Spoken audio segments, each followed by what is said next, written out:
Take it away, Selena. That's me. Hello. Good afternoon. I hope you're all doing well and enjoying this, you know, this day, this beautiful day. My name is Selena Quiroz. I am from the Bay Area, Oakland, California. Born in SJ, raised in Oakland majority of my life, but I did move around a couple places. Um, Daly City, Miami, come back. And now I'm here. And so um, my presentation, I named it Beneath the Surface, the Unseen Struggles of Youth. And currently we have in high school. And so I wanted to kind of focus this presentation on them, on their voices, and in hopes that share some insights from them, directly from them as, youth in school. And I created a little short video. We might not be able to watch all of it because it is 6 minutes, maybe like 4 minutes. Um, and I can also share that video if you do want to watch it all. We can go ahead and share that with all of you. So we could get started on the next slide, please. Thank you, Brie. Okay, so youth experiences the world. So my what is youth experience the world through the lens of their intersecting identities and how trauma and environment impacts them. I did go to school for sociology, and so a lot of it, intersectionality and a lot of it does affect your environment, your upbringing, how you move in society. And so I wanted to pitch that from this, the youth point of view of like how their identities do affect how they move through school, specifically in education. So I centered their voices to highlight their challenges, resilience, and hopes for change, aiming to bring awareness to what they face daily and what they need from the systems around them. So, educators, policies, maybe even parents or other,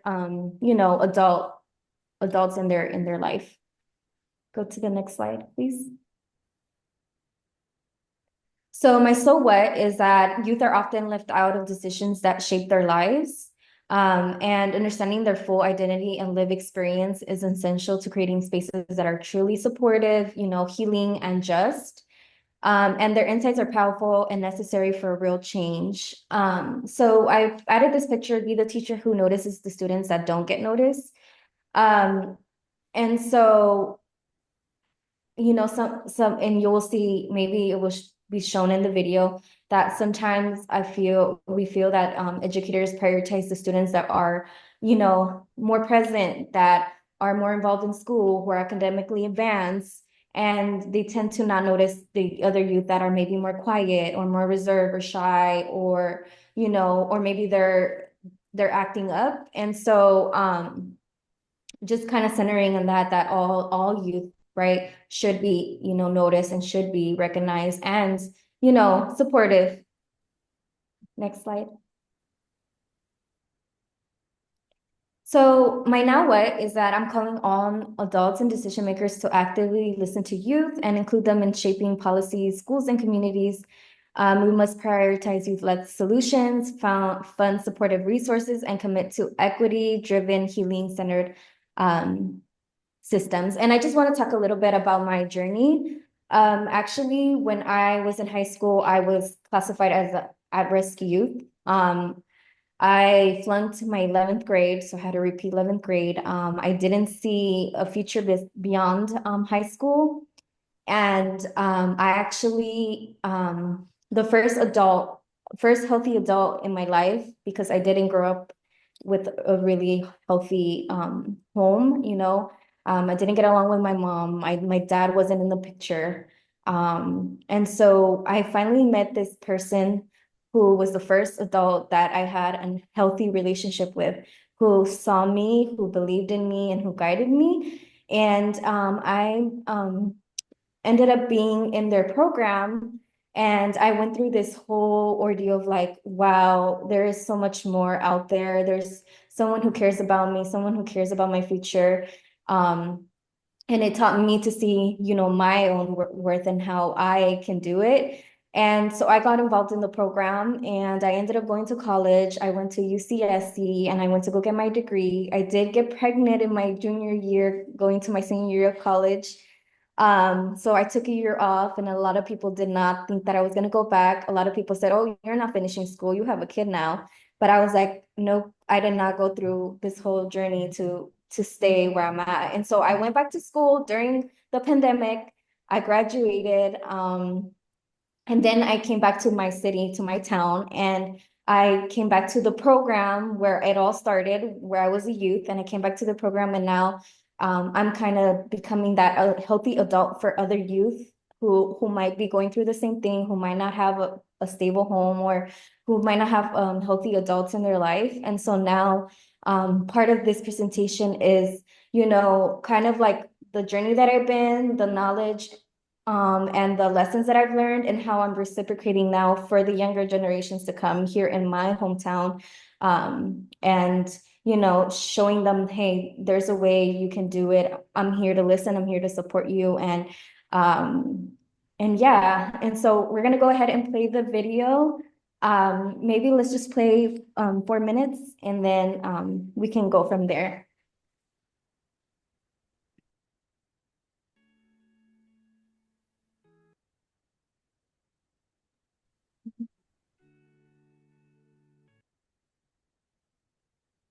My name is Alejandro Tovar Montano. I'm a 10th grader at the film school. What kind of Bree, are you, sorry to does interrupt, face are you look like sharing your school, screen? and how does it affect your life? I think you'll have to stop and reshare it and click share sound, unless everybody else can hear it, but I can. I think it's really quiet. The video audio it's really quiet. I'm going to turn up my computer volume. I am hearing sound, Okay. but I Sorry to will. interrupt. I didn't know if it was just me. No, you're okay. It's a very, very quiet video. So let me turn up my computer volume and see if that helps. Stress that I face outside of school is just like trying to be successful, Like being a youth in East Oakland, it's hard to like be successful because everybody around you is either like, at least my age, is either like selling drugs or doing drugs, or it's like, so my stress is like not to fall into that. And I would say my mental health is not good. For me, it's really hard for me to talk to people about my feelings and open up. And I feel like at my previous school, I never had people to support me with that or to talk to me about that stuff because I was quiet. So I feel like that kind of made me not want to go to school and made me not motivated to do what I needed to do. So I feel like that's one thing that I really, really struggled with. Mm-hmm. Hello, my name is Gabriel. I go to TFS and I'm in 10th grade. Trauma, probably say like anxiety and derealization. Like trauma, I'd say, I guess, things that happened when I was a kid. What are the biggest challenges young people in your community face? I think they face a lot of grief and a lot of violence. Just with what's going on in our community, like I feel like the youth get into something else and they just, they experience like violence, grief, pain. Mm-hmm. I would say bullying, depression, suicidal thoughts. It's part of some people facing and they're not showing it. What do you wish adults or decision makers understood about your life? Something that I wish adults and decision makers understood about my life is that, like, when youth have struggles too, because I hear from a lot of adults, it's like, well, you're only 16, 15, like you don't struggle. Reality is that we do struggle, Youth does go through depression, and they do like go through like relapses where they do use drugs and they do drink alcohol. It's like, and it starts very young, and like that's why we see in our communities a lot of even younger folks and just in the streets, you know. Because I know for sure when I was depressed and going through it, I didn't want to do nothing. I was just too sad to like want to learn or even hear people talk. I just want to think myself. So I think with the youth like feeling that way, having depression, they probably feel the same way. I just feel like the like school systems and like educators right now we're failing our youth.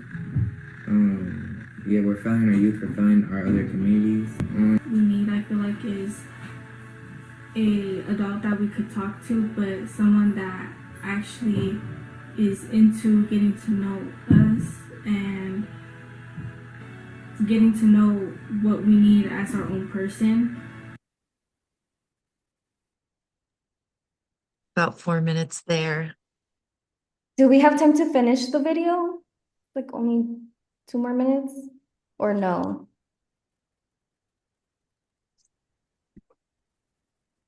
I'm having a hard time with the time math in my head with the the pivot. So Fine. the target, no, you're good. So each fellow has about, the goal is 8 minutes and then time for conversation and debrief. So maybe we can share the full video link in the chat for folks to watch later on, if that works. Did you have more you wanted to share about and kind of debrief after the video? No, I think it would be just more of a conversation amongst each other. Great, awesome. I love this. I love the opportunity to hear from students and hear from the youth. I'm curious if we have a little bit of maybe a few minutes of just kind of debrief or any questions or comments, reactions to this portion. I just wanted to appreciate your naming of like youth are being left out of decisions that shape their lives, because that's something I don't think we often talk about. Like kids have rights, they have needs, they have the struggles like they were like your students were talking about. And yeah, I was writing down a lot of quotes from there, so thank you.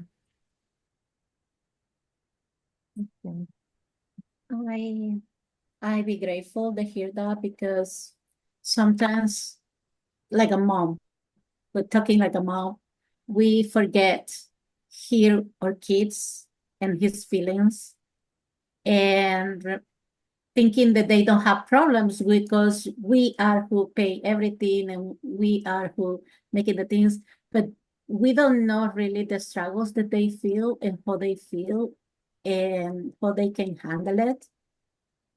And sometimes we center so much in working and give it the best. And sometimes the best for them is hear have us and hear them. And hear they talking about how they feel and how they be grateful for someone hear them and help them is wonderful.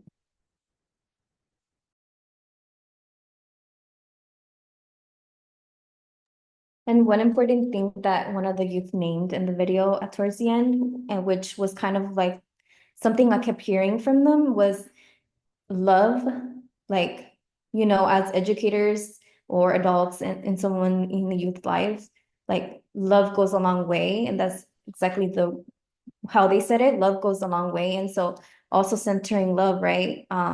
Love comes in so many forms, and love is powerful. And you know, it's what gets us, you know, going, especially at a young age. We always need love, especially in those times.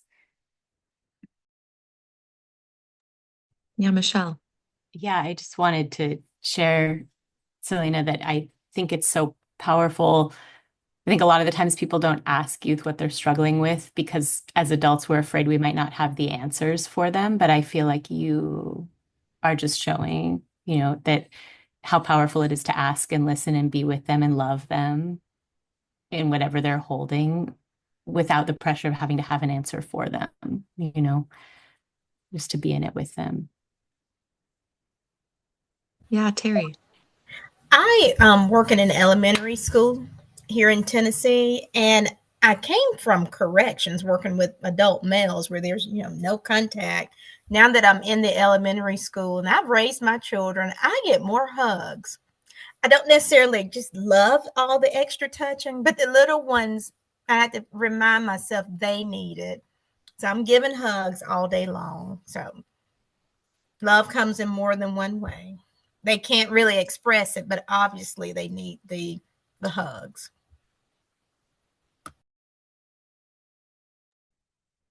I think that's such a beautiful reflection of like young people do need and crave love and will reach for it and will find it and will seek it. And being able to be that adult that is that trustworthy person that holds that space for them.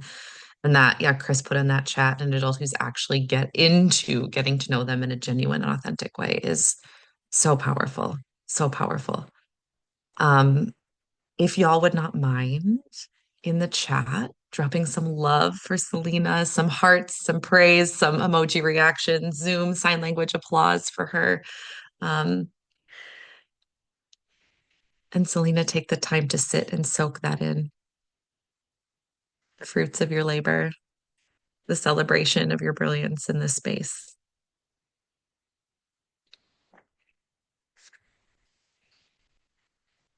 And yeah, and Christy, if you're able, otherwise I can do it quickly to drop the link to that full video in the chat for folks, so that way they're able to access that video and watch it later on. Oh, Leora's got, wow, hi, Leora. Welcome. Perfect. Thank you, thank you. And let's transition then into our next fellow. Let me get these slides up so we can hear from Sheri. Thank you, Bree. And thank you, Selena. My project really is fits so well with what she did. I loved that. So looking forward to the full video. So I'm Sheri Hanni. I'm with the Butte County Office of Education. I've spent most of the last 30 years here doing a lot of different work, but always somehow connected to mental health and wellness. I facilitate our countywide school counselor and social worker network. I'm part of the crisis response team of a whole 2 people here, and really support districts in a lot of school climate work. Part of Butte County is that we're really known for a county that has experienced repeated crisis on a community level. In 2017, we had damage to the Orville Dam that resulted in the evacuation of about 180,000 people. In 2018, we had the Camp Fire that went through the community of Concow in the town of Paradise. 2020, we had the North Complex Fire that went through the community of Berry Creek. And then in 2024 was the Park Fire that went through our community of Cohasset. It's really hard to live in Butte County and not know somebody who experienced a great deal of loss through at least one, if not multiple, of those fire events. This year, we experienced a school shooting.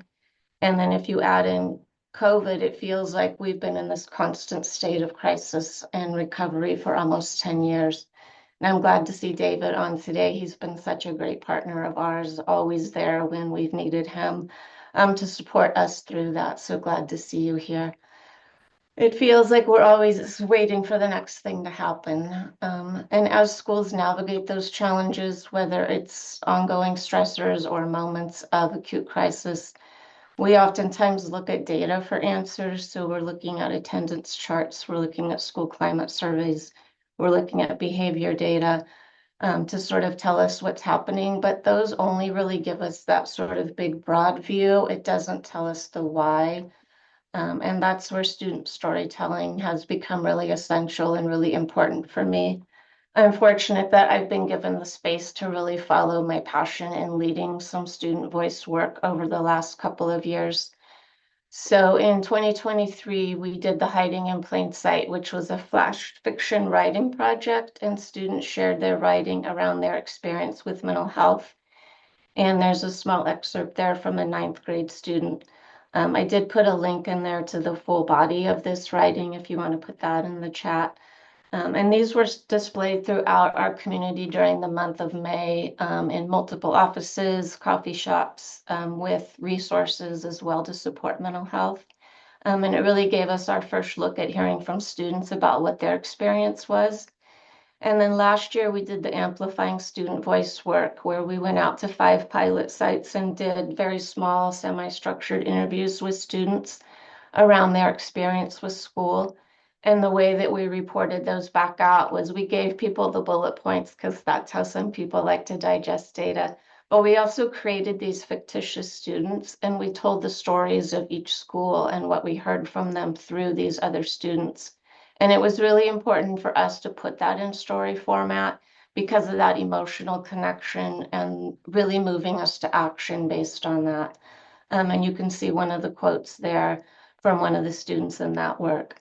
So that really takes us now to this year with my capstone project. The Our Stories, Our Voice event really gave us this unique opportunity to bring about 50 students from those pilot sites together and move from the what of some of the data to the why. So students were invited to a day-long event to tell stories, but also to learn how stories are valuable data and what their voice could really do when it comes to systems change. And so one of the things that we did was we started the day with poster activities where they could respond to different prompts that were up on the wall.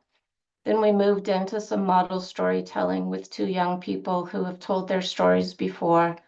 But between the 2 stories, we heard everything from physical abuse, being in foster care, losing a parent to suicide, spending 2 years in and out of residential placements. But what they also brought to those stories was really these messages of resilience and hope. And our idea was really to sort of deepen that understanding of what stories can mean when it comes to school change.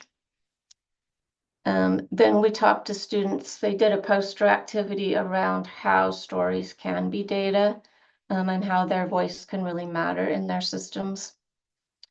We had a community storyteller who worked with a couple of the schools before the event to help students who wanted to tell their story be able to sort of craft that ahead of time.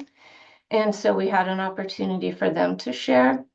And then we opened it up to any other students who felt compelled to come up and share their story. And I was really happily surprised at how many students, without any prep or planning, were willing to just come up in front of a group of students, most of them that they didn't know, and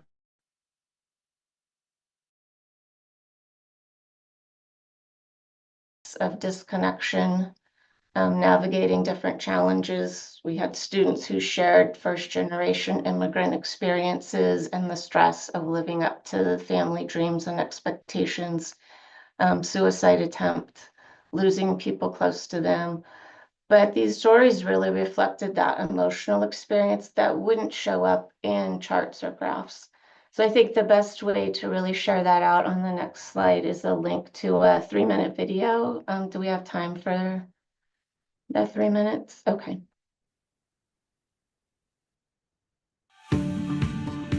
Storytelling is a critical piece of understanding how students are doing so we can properly, effectively, and with heart support and help them to thrive.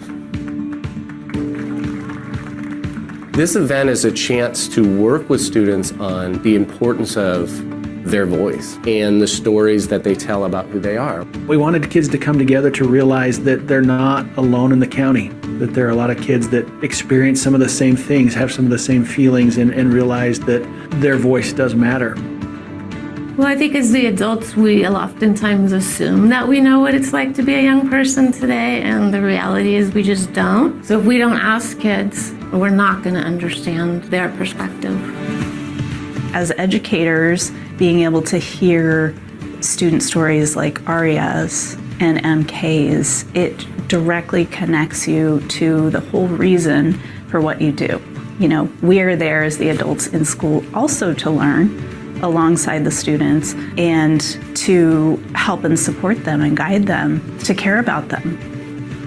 It makes me feel really good that our educators are taking their place and trying to make sure the students are heard.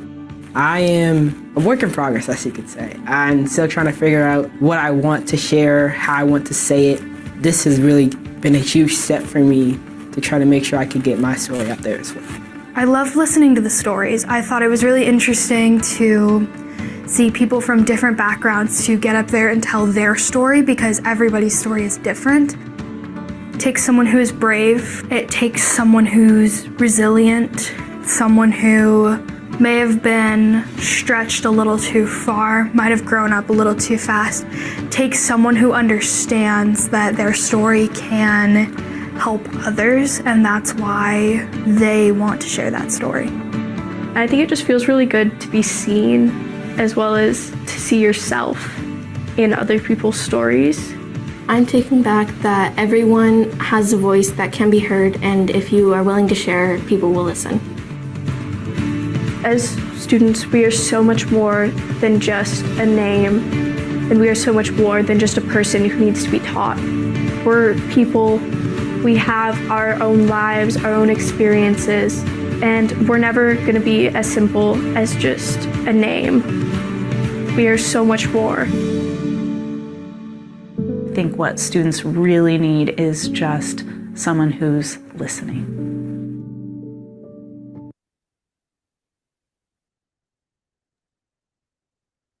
What a beautiful video.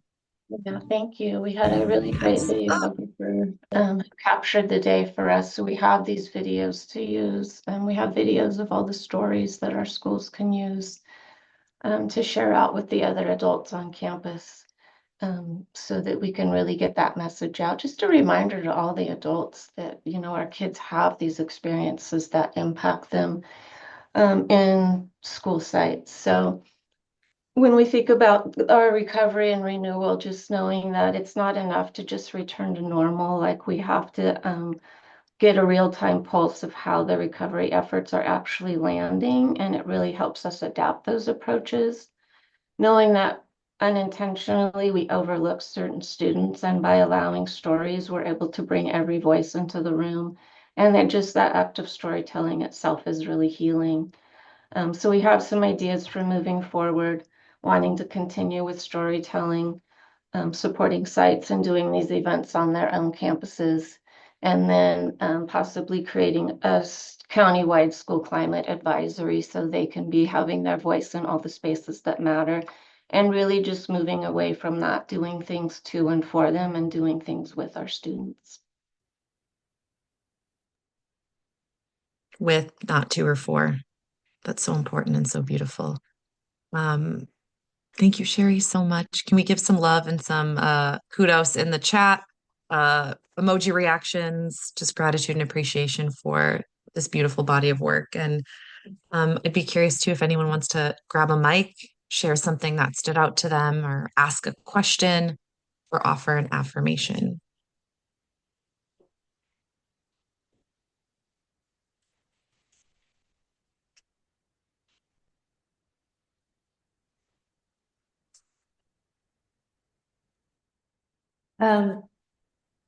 Thank you, Sheri, for that presentation.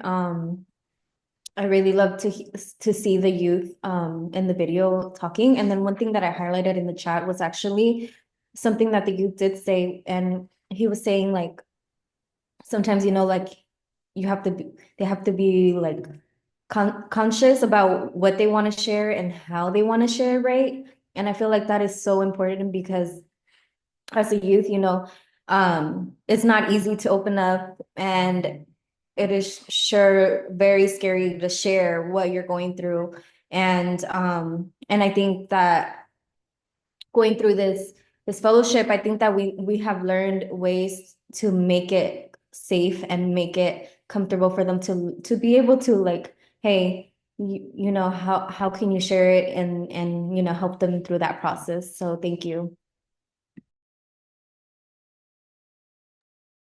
Thank you, Selena. We have a really great community storyteller. She does an event every other month on generational storytelling. So to be able to bring her in ahead of time to work with some of the students was really invaluable. We have schools already asking how they can bring her back to their school sites to just work with students on telling their story. It is really hard to do, but it gives them a way to sort of prep and be prepared for that. Yes, and just uplifting. There's some beautiful messages for you, Sheri, in the chat as well. So thank you. Thank you for that journey, sharing that body of work and that empowering message for students. That's the theme, right, of today, and especially this breakout. And let's conclude. Let's bring our very final fellow for this breakout session, Miss Jessica, into the conversation. I have your slides up ready to go, and we're excited to hear from you. Thank you. Per se, my name is Jessica Aguilar. I'm working with a lot of families, and I'm a parent. The twins, the wonderful twins that you can see there. They're more older right now, but they have IP all their life because they are diagnosed with autism, ADHD, and anxiety.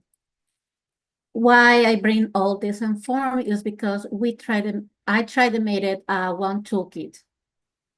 And this toolkit, I want to try to present what like a second language families feel in IEP's meetings. Like, it's a hard time when some doctors tell you like, oh, your kid have a one condition and have disability and have this, and he probably can make in this and this and that.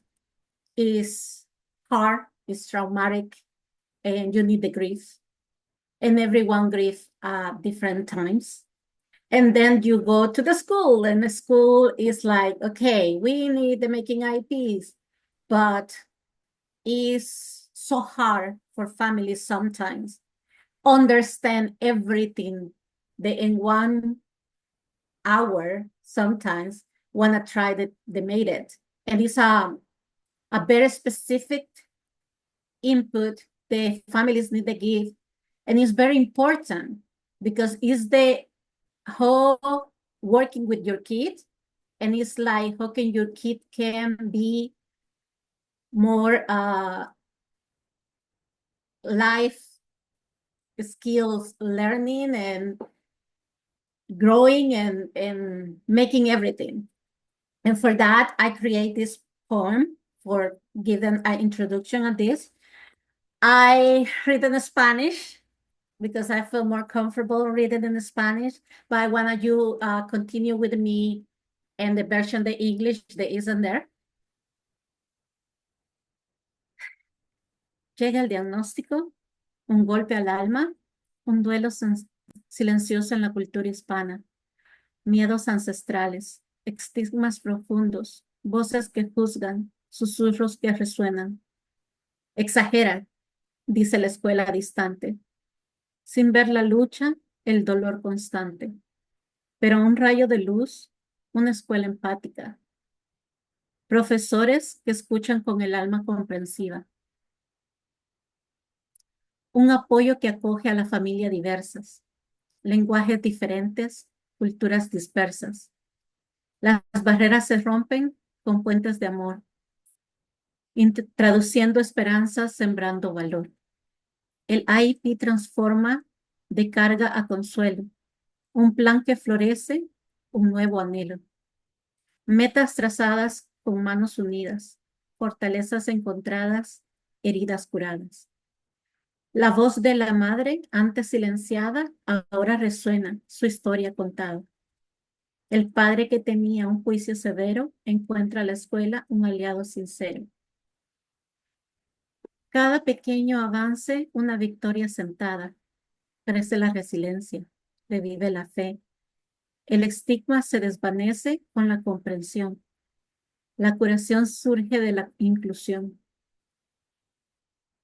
En cada encuentro, un vínculo más fuerte, un futuro tejido con amor y con suerte. El IEP, un camino hacia la aceptación donde el niño florece sin limitaciones. Así en el crisol de culturas diversas, la empatía escolar abre puertas inmensas, construyendo resiliencia, curación al dolor, el IEP se convierte en una semilla de amor. I'm making this poem because in our culture, Hispanic, and our culture is very hard to accepting a diagnostic and have a lot of stigma about it, and have a lot of people, even your family, sometimes tell you that is that you can discharge your kids. And then you go to school, you want to have a partner that help you, and sometimes you don't have it. And when you find that that school, they help you and be your partner, believe me, you don't want to change it. And when the transition's coming, it's so hard for a parent coming and start new IEPs and new teachers and new things. And this is very hard. And next slide, please. And that toolkit wanna pointing the resilience and healing for these families. That is a process. They are grieving. They are in different steps. They are in negation. They are maybe already grieving. They are start grieving. And this at different points the family are and need to help them, like teachers or administration, at these parents to resilient and healing for making the best partnership and growing for our kids. And the point that the parents go to the IEP, it was a power and privilege, and the trauma-informed care very important, because it's a one parent and 5-7 persons the school.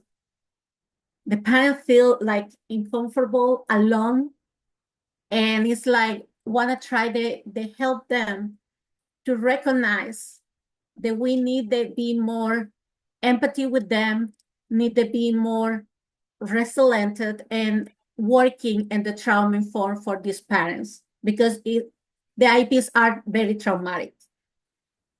The cultural identity is need to have in consideration the culture. It's not only they have a translation, is they understand that this person have a different culture and they see the things the different way that we see them, and try the working together and learning them.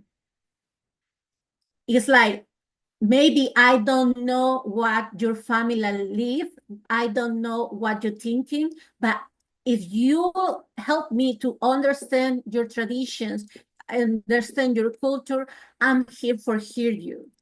I'm here for you and your family and help you to give this process. And then with working with the steps, the IEP for making a very successful IEP for families that have the second language, and help them with that process and help them with that knowledge, and building that partnership that is so necessary for communicate and connecting, not only in the moment the IEP, also in the whole year, because sometimes it's not the parents are not preoccupied for his kids. It's the parents sometimes working 2 jobs, are single moms, they have 4 other kids. There is a lot of other things that need they have in consideration and need them making that effective partnership. And next one, please. And that create this checklist. And the toolkit have a different checklist, but and this one is for the evaluation to request the evaluation for the IEP, because it's the most harder. And we consider it like the important points, like initial with the communication, like we need to communicate with the family, the form that they can understand everything that we say them, and help them to give them resources to provide information and support. Families don't know what is IEP. They don't know what they can expect for the meetings. Like give them resources that, oh, you can go to this place that they can explain you what is the IEP. If the school can do it because they don't have time, but they can give them resources for they can have that information and take the concerns and questions for the families and inform about the what is the translation, the services, and about what is what you need to do. And then building that trust and collaboration between the families and the schools and the administration too, and have the different cultural difference and respect them. And it's no try to have someone that speaks Spanish. You need to really consider it is this is the best match for that family, because sometimes one interpreter is a Mexican and the family is Puerto Rican or Cuban, and they don't understand one each other. They can speak Spanish, but they don't understand what each other because they are speaking different Spanish. Even in the same language is a different. And then during the evaluation process, it's like have in consideration like, oh, how can be making these things? How can be more helpful for the kids understand, evaluate in Spanish, evaluate in the they can understand. And that's Jessica, this is so beautiful. We just got the 1 minute, so we have 30 Yeah. seconds left before they're going to send us back. But what a powerful visual and what a powerful tool to support families navigating what doesn't need to be a family crisis, but supported much more broadly. And so please give some love in the chat. Christy Reed just dropped the link again to Jessica's resource, but please drop some love. Thank you, Jessica. This was absolutely amazing. Yes, still coming, still coming. Make sure you read that, celebrate, bringing awareness, the cultural perspective within the IEPs. Absolutely. All right. Thank you, everyone, so much. So grateful to be here, and we'll be yanked out in 3 seconds.